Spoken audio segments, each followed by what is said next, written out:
Seinfeld made re-gifting famous with the label maker that nobody wanted, and it just got re-gifted and re-gifted on and on.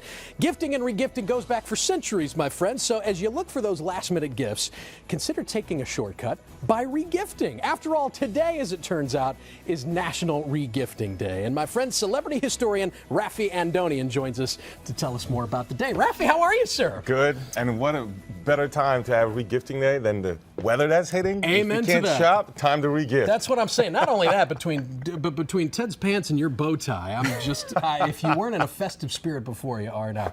When did re-gifting or National Re-Gifting Day begin, and why would such a thing start in the first place? Well, it's recent history, so it started in a financial crisis in 2008. Ah, okay. Which makes sense, right? Because you're trying to be more economical. Everybody was trying to button down their budgets. Exactly. You're having less, to consumer spending. Right. So then that's an opportunity to do some re-gifting. Around now is when you might have the office parties or maybe in the leading days. Yeah. And what's really interesting is there is actually some etiquette to re-gifting as well. Okay. So for example, with this cheese board, I kept the box because when I re-gift this, I want to make sure it's in its original packaging. That's a veteran move. A veteran move. Or something timeless. Because you knew right out of the chute, you're like, oh, I'm keeping all the packaging.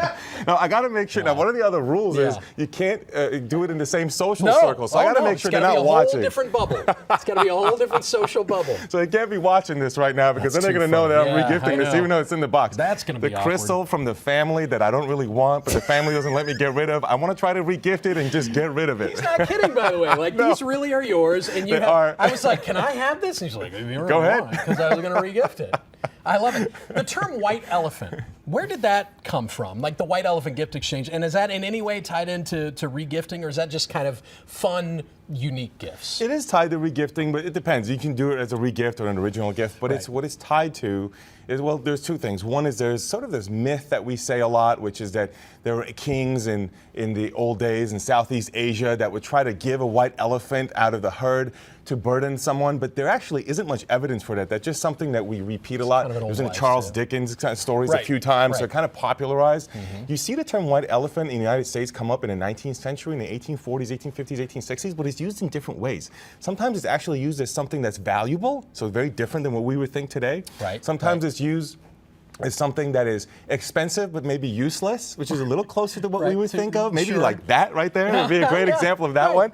But then eventually it kind of merges with another saying that sometimes we still use, which is winning an elephant in a raffle, which is winning something you don't want. Got it. So that eventually kind of merges. There's no exact date. Language evolves over time, you know what I mean? Sure. And it comes to mean how we understand it today with the white elephant, the way that you're describing, right? So it makes a lot of sense. Now, here's another way that white elephant was used, though. In the early 20th century, 1890s, and actually 1900s, 1910s, used in politics also, on political cartoons. You see a white elephant depicted, and that actually a lot of times meant a burden in the political world. So it has that use as well, which is interesting. That burden part starts to come about quite a bit. Fascinating. And it's worth noting, as a historian as you are, gifting throughout history has been a part of some really pivotal moments. It's been a critical part of our history in some ways. Oh, absolutely. So gifting, not necessarily just re-gifting, but gifting in general has a long history.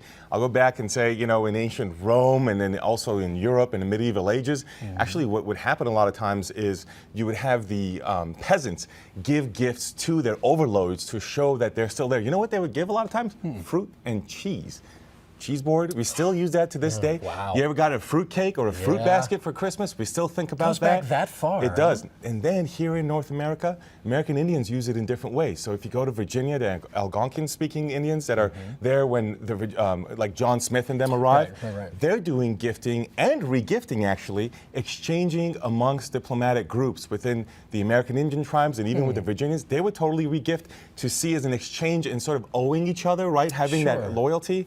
Well, translate that over to going over to New York area. There's another group of Indians there that what they do, those American Indian groups, they're part of the Iroquois Confederacy.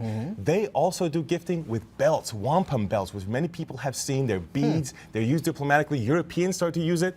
Well, all those traditions between the Europeans and the American Indians come together with the Lewis and Clark expedition, which starts right here in St. Louis. That's right. This is put out by Thomas Jefferson, who was a president at the time, and they have, Lewis and Clark both have a bunch of these peace medals, and you see on there that there's a handshake. Now remember what's happened. There's Louisiana Purchase just happened. They're going down the Missouri River trying to find a waterway to the Pacific. Right. And what are they trying to do? Establish loyalties with the American Indian tribes that are there, and establish a sovereignty and gain their loyalty in the process. So that medal gifting process continues. Handshake. And it's right here in St. Louis. You have that tie-in as well to gain Raffi. loyalty in the United States. We're out of time, Raffi, but thank you for being here. It's Thank you. always interesting. We're going to post this segment right after the show at KMOV.com/greatday, guys. White elephant, I don't care.